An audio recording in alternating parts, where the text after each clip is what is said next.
ಕರ್ನಾಟಕ ರಾಜ್ಯ ಸರ್ಕಾರಿ ನೌಕರರ ಸಂಘದ ತಾಲೂಕು ಅಧ್ಯಕ್ಷರಾಗಿ ಗುರುಪ್ರಸಾದ್, ರಾಜ್ಯ ಪರಿಷತ್ ಸದಸ್ಯರಾಗಿ ಸಿದ್ದೇಗೌಡ, ಖಜಾಂಚಿಯಾಗಿ ರಮೇಶ್ ಚುನಾವಣೆಯಲ್ಲಿ ಆಯ್ಕೆಯಾಗುವ ಮೂಲಕ ಗೆಲುವನ್ನು ಪಡೆದಿದ್ದಾರೆ. ಇದೇ ಸಂದರ್ಭದಲ್ಲಿ ಮಾತನಾಡಿದ ನೂತನ ಅಧ್ಯಕ್ಷ ಗುರುಪ್ರಸಾದ್, ನಾನು ಮುಂದಿನ ದಿನಗಳಲ್ಲಿ ಸರ್ಕಾರಿ ನೌಕರರ ಎಲ್ಲ ಸಮಸ್ಯೆಗಳಿಗೆ ಜೊತೆಯಾಗಿ ನಿಂತು ಕೆಲಸ ಮಾಡಲು ನಾವೆಲ್ಲರೂ ಸಹ ಬದ್ಧರಾಗಿದ್ದೇವೆ.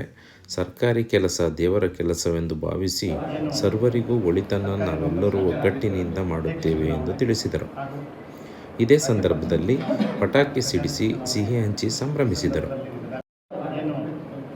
ಸರ್ಕಾರಿ ನೌಕರರ ಅಧ್ಯಕ್ಷ ಚುನಾವಣೆ ಹಾಗೂ ರಾಜ್ಯ ಪರಿಷತ್ ಹಾಗೂ ಖಜಾಂಚಿ ಚುನಾವಣೆ ಈ ಸಂದರ್ಭದಲ್ಲಿ ನಡೆದಾಗ ನಾವು ನಿರ್ದೇಶಕರಾಗಿ ಆಯ್ಕೆಯಾಗಿ ಈ ಒಂದು ಅಧ್ಯಕ್ಷ ಸ್ಥಾನಕ್ಕೆ ನಾವು ಚುನಾವಣೆಗೆ ಸ್ಪರ್ಧೆ ಮಾಡಿದಾಗ ಈ ಒಂದು ಸಂಘಕ್ಕೆ ಅಧ್ಯಕ್ಷನಾಗಿ ನಾನು ನಾಮಪತ್ರ ಸಾಧಿಸಿ ಅದೇ ರೀತಿಯಾಗಿ ಇವತ್ತು ನನಗೆಲ್ಲ ಸಹಕರಿಸಿ ನನ್ನನ್ನು ಅಧ್ಯಕ್ಷ ಸ್ಥಾನಕ್ಕೆ ಬಹುಮತದಿಂದ ನನ್ನ ಜಯಗಳಿಸಿದ ನನ್ನ ಎಲ್ಲ ಸರ್ಕಾರಿ ನೌಕರರಿಗೆ ನನ್ನ ನಮಸ್ಕಾರಗಳು. ಮತ್ತು ಈ ಒಂದು ಸಂಘಟನೆಗೆ ಹೋರಾಟ ಪ್ರಾರಂಭ ಮಾಡಿದಾಗ ನನಗೆ ಬೆನ್ನೆಲುಬಾಗಿ ನಿಂತಹ ನನ್ನ ಆತ್ಮೀಯ ಗೆಳೆಯ ಹಾಗೂ ಆರ್.ಜಿ. ನಾಗಭೂಷಣ ಹಾಗೂ ಕರುಣಾಕರ್ ಶೆಟ್ಟಿ ಇವರ ಒಂದು ನೇತೃತ್ವದಲ್ಲಿ ನಾವಿವತ್ತು ಅಧ್ಯಕ್ಷ ಸ್ಥಾನಕ್ಕೆ ನಿಜವಾಗ್ಲೂ ಈ ತಂದ ಜಯ ಅಂತೇಳಿ ನಾನದು ಭಾವಿಸ್ತಾ ಇದ್ದೀನಿ.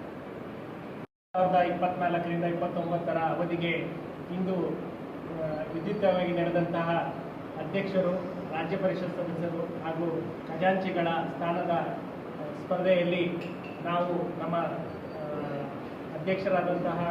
ಮಾಜಿ ಅಧ್ಯಕ್ಷರಾದಂತಹ ಕರುಣಾಕರ್ ಶೆಟ್ಟಿ ಸರ್ ಅವರು ಹಾಗೂ ನಾಗಭೂಷಣ್ ಸರ್ ಅವರು, ಹರೀಶ್ ಸರ್ ನೇತೃತ್ವದಲ್ಲಿ ಹಾಗೂ ನಮ್ಮ ನಾಗರಾಜ್ ಸರ್ ಅವರು, ಶ್ರೀನಿವಾಸ್ ಸರ್ ಇವರೆಲ್ಲರ ಮಾರ್ಗದರ್ಶನದಲ್ಲಿ ಒಂದು ತಂಡವನ್ನು ಕಟ್ಟಿ ಇಂದು ಬಹುಮತದಿಂದ, ಅಂದರೆ ಅಧ್ಯಕ್ಷರು 11 ಮತ ಅಂತರಗಳಲ್ಲಿ, ಅದೇ ರೀತಿ ಖಜಾಂಚಿಗಳು 5 ಮತಗಳ ಅಂತರದಲ್ಲಿ, ಮತ್ತು ನಾನು ರಾಜ್ಯ ಪರಿಷತ್ ಸದಸ್ಯ 4 ಮತದ ಅಂತರದಲ್ಲಿ ಇವತ್ತು ಅದ್ಭುತವಾದಂಥ ಜಯವನ್ನು ಪಡೆದಿದ್ದೀವಿ.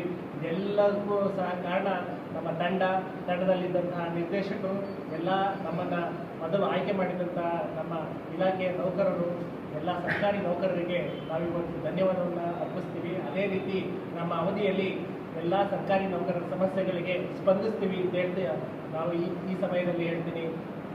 ಈ ಸಮಯ 2024-29ನೇ ಸಾಲಿನ ಒಂದು ಕರ್ನಾಟಕ ರಾಜ್ಯ ಸರ್ಕಾರಿ ನೌಕರರ ಸಂಘ ಗುಬ್ಬಿ ಶಾಖೆಯಲ್ಲಿಗೆ ನನ್ನನ್ನು ಖಜಾಂಚಿಯಾಗಿ ಆಯ್ಕೆಯನ್ನು ಮಾಡಿರುವ ಎಲ್ಲ ಸರ್ಕಾರಿ ನೌಕರ ಮಿತ್ರರಿಗೂ ಕೂಡ ನಾನು ನಮಸ್ಕಾರಗಳನ್ನು ಮಾಡ್ತೇನೆ. ಈ ಒಂದು ಖಜಾಂಚಿ ಸ್ಥಾನಕ್ಕೆ ಇಬ್ಬರು ಸ್ಪರ್ಧೆಯನ್ನು ಮಾಡಿದ್ವಿ.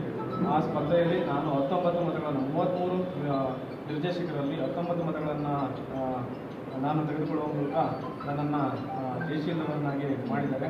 ಈ ಒಂದು ಗೆಲುವು ನಮ್ಮ ತಂಡದ ನೇತೃತ್ವವನ್ನು ವಹಿಸಿದಂತಹ ನಾಗಭೂಷಣ್ ಸರ್ ಅವರು, ಅದೇ ರೀತಿ ಕರುಣಾಕರ್ ಸರ್ ಅವರು, ಹರೀಶ್ ಅವರು, ವಾಸು ಅವರು ಹಾಗೂ ನಮ್ಮ ಒಂದು ತಂಡ ಭಾಳ ಸಮರ್ಥವಾದ ತಂಡ ಆಗಿದ್ದು, ಆ ತಂಡದ ಎಲ್ಲ ಸದಸ್ಯರು ಕೂಡ ನಾನು ಈ ಗೆಲುವನ್ನು ಸಮರ್ಪಣೆಯನ್ನು ಮಾಡ್ತೀನಿ.